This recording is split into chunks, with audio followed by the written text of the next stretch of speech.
Dəyərli yoldaşlar, dəyərli müəllimlər, xoş gördük hər birinizi salamlayıram. Mən Fariz müəllim Axundzadə. Artıq imtahanımıza az bir müddət qalıb. Tarixi bura qeyd edəcəm. Yəni bu gün ayın 27-si 06-cı ay 2026-cı ildir. Yəni iyun ayının 27-sidir. Artıq sertifikasiya, daha doğrusu MİQ imtahanına az bir müddət qalıb. Və mən bu videonu sırf MİQ imtahanına girəcək müəllimlərə dəstək üçün çəkirəm. Mürəkkəb cümlə. Bu mürəkkəb cümlə demək olar ki, istər abituriyent olsun, istər filologiya MİQ olsun, istər ibtidai MİQ olsun, hamısına istifadə olunur. Sadəcə mən daha çox ibtidai sinif müəllimləri üçün bu izahı çəkirəm. Çünki burada deməli sırf sadə və mürəkkəb cümlənin fərqini danışacağam ki, ibtidai sinif müəllimlərinə də deməli sadəcə cümlənin fərqləndirilməsi, yəni sadə və mürəkkəb cümlənin fərqi düşəcək.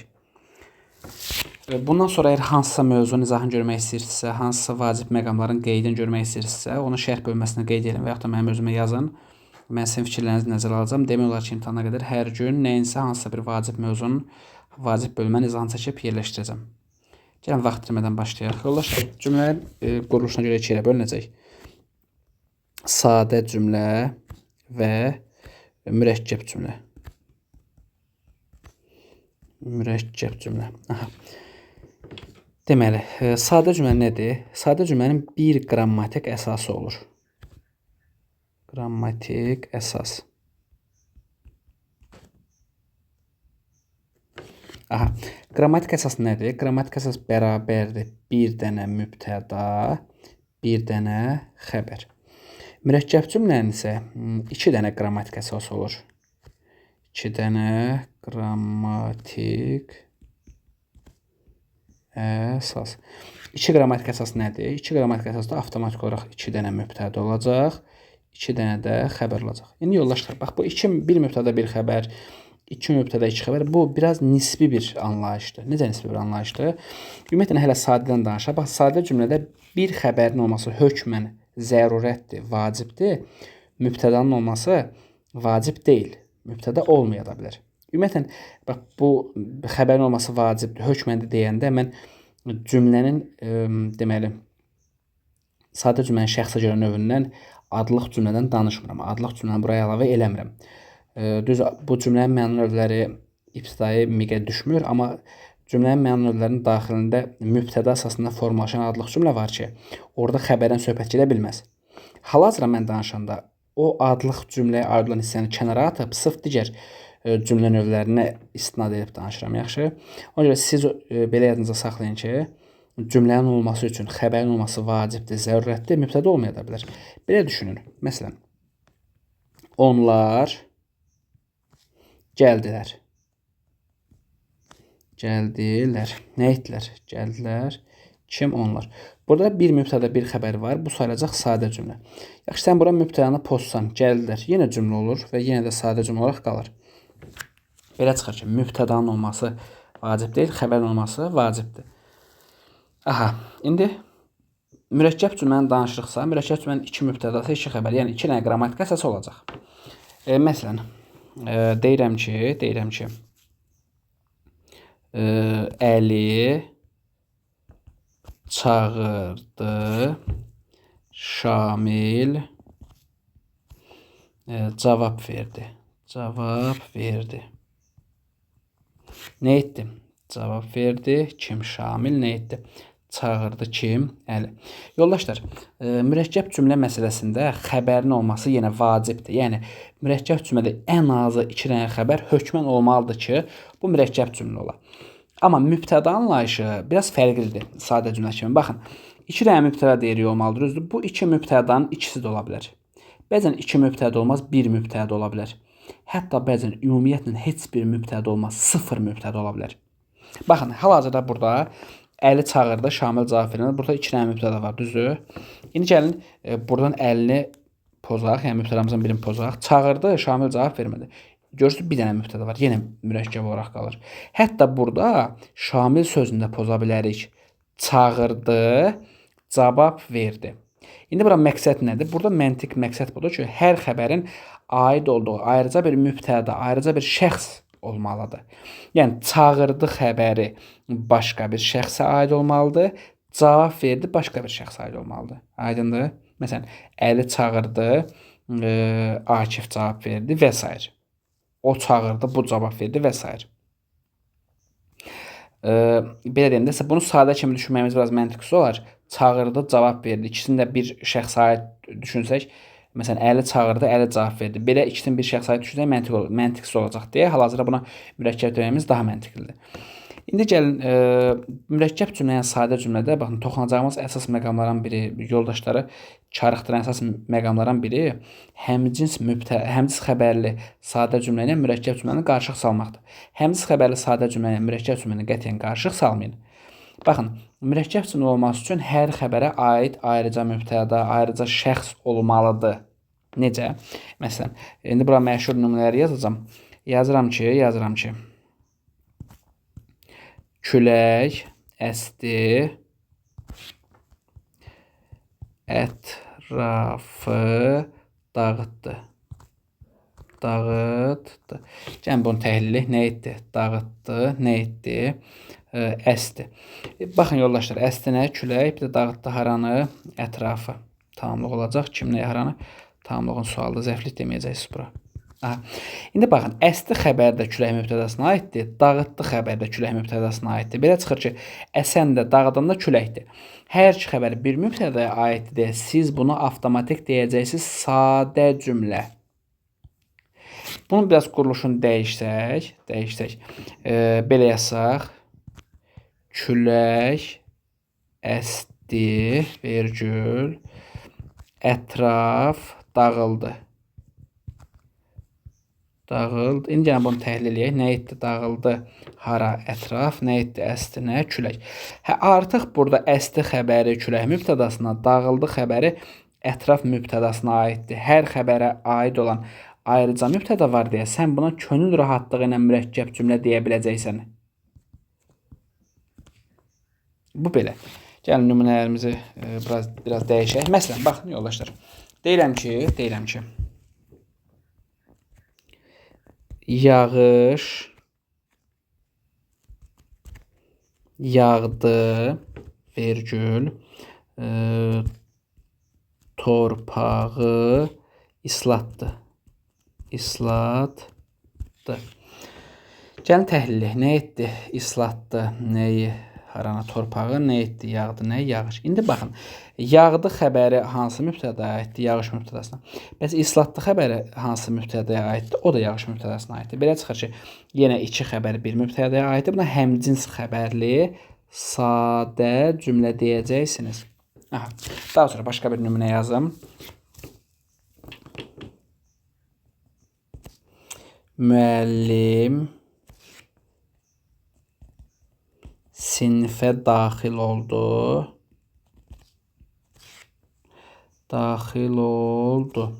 Vergül. Şagirdlər qalxdılar. Baxın, bu videonu saxlayıb şərh bölməsinə bunun quruluşunu yaza bilərsiniz. Mən də bunu gözləyəcəm biraz. Saxladınız, quruluşunu yazdınız. İndi gəlin baxaq.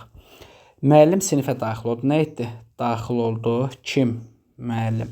Şagirdlər qalxdılar. Nə etdilər? Qalxdılar. Kim qalxıb? Şagirdlər. Baxın, göz önündədir. Daxil oldu xəbəri müəllim mübtədasına aiddir. Qalxdılar xəbəri şagirdlər mübtədasına aiddir. Hər xəbərin ayrıca mübtədası var deyə buna rahatlıqla yenə mürəkkəb cümlə deyə biləcəksiniz. Baxın, gəlin nümunəmizi biraz da dəyişək, biraz da nümunəni fərqli eləyək. Deyirəm ki, heç kim dinmir, vergül, heç kim danışmırdı.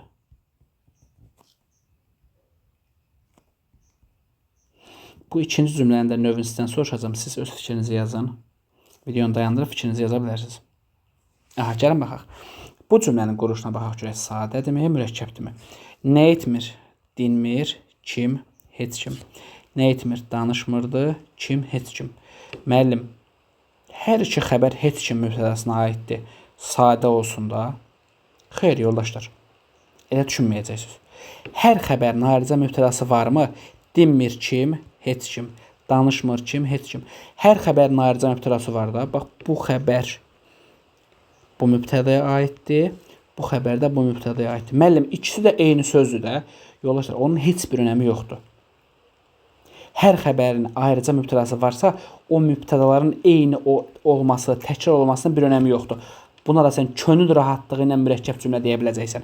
Məsələn, deyirəm ki, Şamil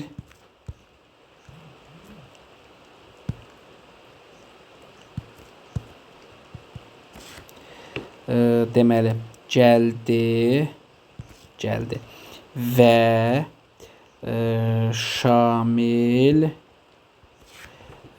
deməli bizi dəvət etdi. Nə etdi? Dəvət etdi. Kim? Şamil. Nə etdi? Gəldi. Kim? Şamil. Baxın, gəldi xəbərinin bu mübtədası, dəvət etdi xəbərinin bu mübtədası var. Hər xəbərin tabi olduğu ayrıca mübtəda var. Rahatlıqla mürəkkəb deyə biləcəksən. Müəllim, təkrardır, eyni sözdür. Heç bir önəmi yoxdur. Heç bir. Rahat sən buna deməli mürəkkəb cümlə deyəcəksən, heç bir şübhən, heç bir problemin də qalmayacaq. Gəlin, biraz nümunələrimizi deməli fərqli eləyək. Deyirəm ki,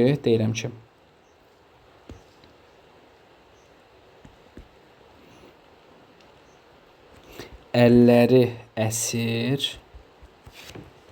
vergül, dizləri titrəyirdi. Baxın, diqqətli olun. Nəyə diqqətli olacaqsınız? Nə edir? Titrəyirdi. Nə? Onun dizləri mənsubiyyətdir. Adlı xalda sayılır. Rahat mübtəda deyə biləcəksən. Nə edir? Əsir. Nə? Əlləri. Onun əlləri mənsubiyyətdir. Adlı xalda mübtəda deyə biləcəksən. Aha. İndi əsir xəbəri əlləri mübtədasına aiddir. Titrəyir xəbəri dizləri mübtədasına aiddir. Müəllim, əl də, diz də bir adama aiddir axı. Sadə deyək, mürəkkəb. Dedim axı, heç bir önəmi yoxdur onun. Hər xəbərə ayrıca mübtəda vermirsən, düşünmədən mürəkkəb de, keç o biri sualına. Aydındır. Bu da, bu formada da mürəkkəb cümlə olacaq. Bax, bu situasiya bəzən yoldaşları çarıxdırır. Diqqətli olun. Mənsubiyyətə görə adlı xaldadır və mübtəda olacaq. Bir adam aid olsa belə, ayrı-ayrı xəbərə aiddir deyə, sən buna rahat deyəcəksən ki, mürəkkəb cümlədir. Aha. Məsələn, gəlin biraz nümunəmizi fərqli yazaq. Aha. O hər yerdə məni axtarır.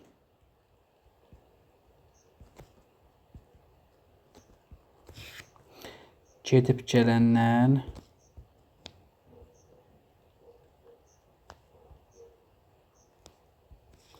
məni soruşurdu.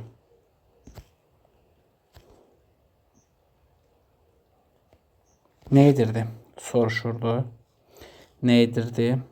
Axtarır. Burada deməli ixtisar olunub. Baxın.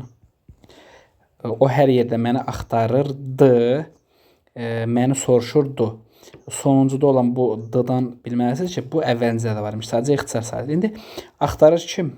O. Düzdür. Soruşur kim? O. Hər iki mübtəda, hər iki xəbər o mübtədasına aiddir. Sən buna da sadə cümlə deyəcəksən. Sadə və mürəkkəb cümlədə yoldaşları ən çox çarıxdıran bir məqam müştərək mübtədalı mürəkkəb cümlə ilə sadə cümləni qarışıq salmaqdır. Müştərək mübtədalı nədir? Sanki iki xəbərə aid bir dənə mübtəda olur. Amma o yenə mürəkkəb cümlə sayılır. Elə bir hal mövcuddurmu? Bəli, mövcuddur. İndi o hala keçməmişdən başqa bir şeylər deyəcəm. Baxın, ümumiyyətlə mürəkkəb cümlədən söhbət gedirsə, siz iki məqamı diqqətinizdən qaçırmalısınız. Biz bağlayıcı keçmişik, düzdür? Bağlayıcı iki ilə bölünürdü. Tabelik bağlayıcısı, tabesizlik bağlayıcısı. Tabelilik bağlayıcıları var. Tabelilik. Yadınıza saxlayın. Tabellik bağlayıcı neçə dənə tabellik bağlayıcısı var idi? 4 dənə tabellik bağlayıcısı var da, düzdür? Aydınlaşdırma, aydınlaşdırma. Daha sonra səbəb, daha sonra güzəşt,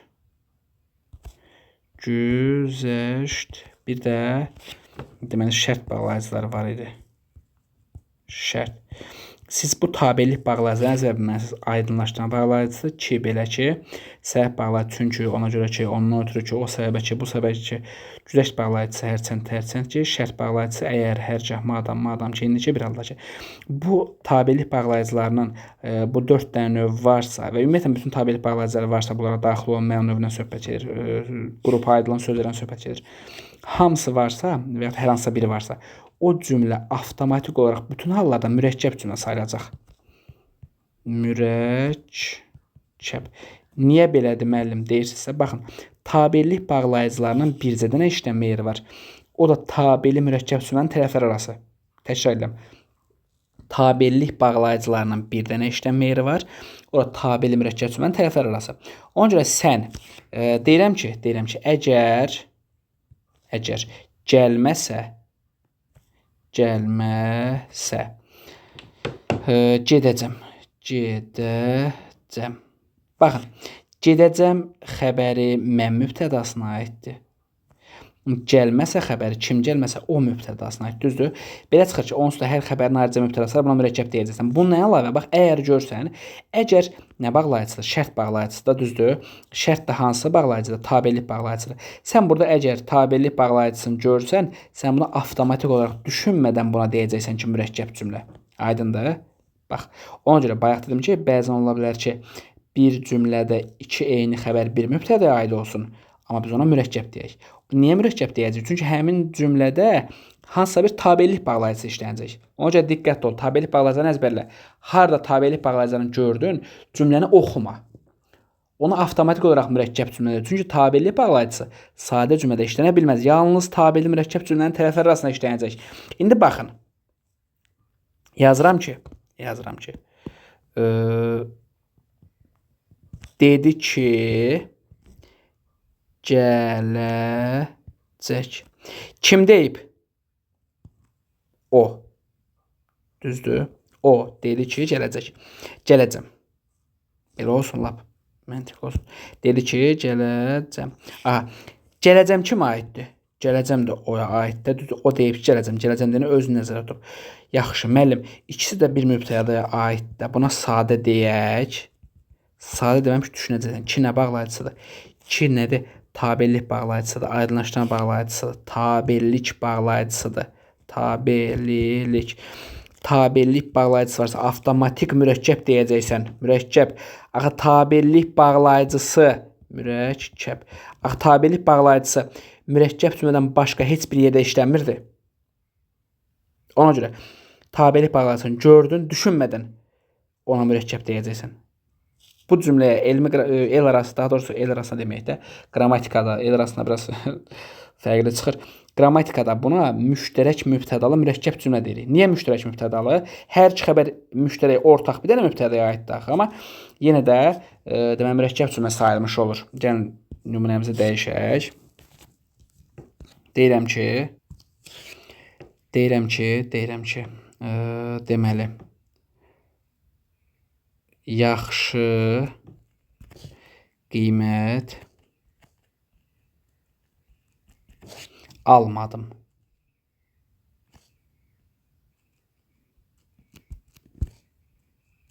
Vergül. Çünki oxumamışdım.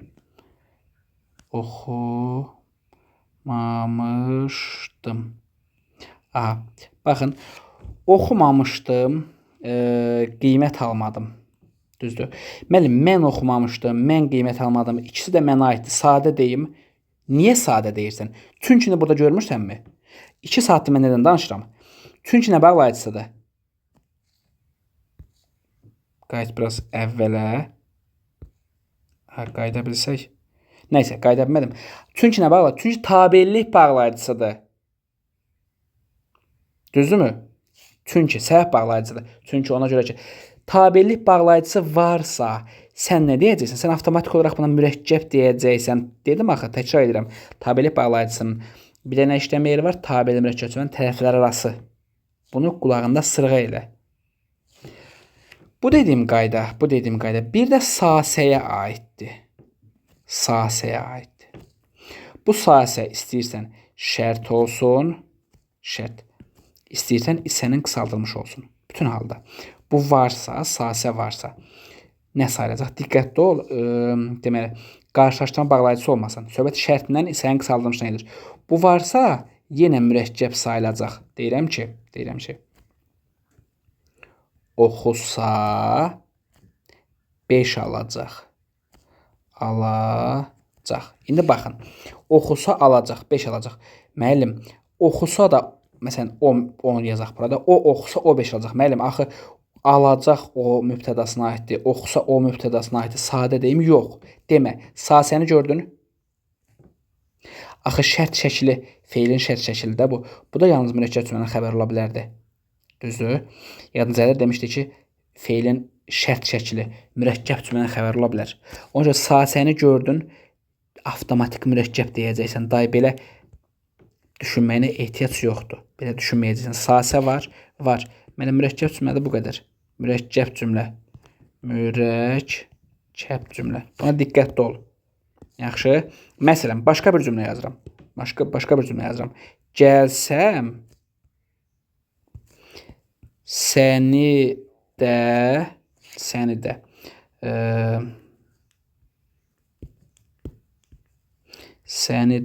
aparacam. Nə edəcəm? Aparacam. Nə etsəm? Gəlsəm. Aha. Düşünmə ki, ikisi də mən mübtədasına aiddir. Mən gəlsəm. Gəl sözün kökü sasə nədir? Şərt şəkli. Şərt şəkli gördün? Şərt. Deməli, nə olmalıdır? Şərt şəklini görmüsənsə, avtomatik mürəkkəb deyəcəksən. Mürəkkəb. Bu da olur mürəkkəb cümlə. Buna sən deyəcəksən ki, mürəkkəb cümlədir. Mürəkkəb cümlədir. Diqqətli ol bu məqamlara. Bu məqamları diqqətindən qaçırma, diqqətindən yayındırma. Təşəkkürəm. Tabellik bağlayıcısı varsa, şərt şəkilçisi və yaxud da isənin qısaldılmışı varsa mürəkkəb olacaq. İstəyirsən isənin qısaldılmışına aid nümunə yazım. Məsələn, oxusa 5 olacaq. Bunu poz. Belə elə. Oxuyursa. Burada ır zamandır deyə sasə nə sayılacaq? İsə. Olsun. Görsən, isə də yazmışam. İsə olsa da mürəkkəb olur. Aydındır? Aha. Deməli belə. Aha, düşünürəm ki, bu dediklərim sadə ilə mürəkkəbi fərqləndirməyə tam yetərlidir, tam kifayətdir. Aha. Sən tabellik bağlayıcıları və sasəyə diqqət yetirdin. Bir cümlədə tabellik bağlayıcısı sasə yoxdursa, ondan sonra sən avtomatik olaraq ilk danışdığım qaydaya baxmalısan. Məsələn, yazıram külək əsdi, ətraf dağıldı. Daha doğrusu ətrafı dağıtdı. Müəllim, əsən də ətrafı dağıdığında küləkdə. Bunu sadə deyim. Əlbəttə, rahat sadə deyəcəksin. Çünki orada nə bir tabellik bağlayıcısı yoxdur, nə orada bir şərt şəkli və yaxud da isənin qısaldılmışı yoxdur. Bu məqamlara diqqət yetir. Nəsə sualın olsa, çətinliyin olsa, hamıya aiddir, kütləyə hamıya aiddir. Nəsə sualınız, çətinliyiniz olsa, rəy bölməsini yazarsınız, mən cavab verərəm. Hamıya, hər kəsə uğurlar və bol şanslar arzu edirəm.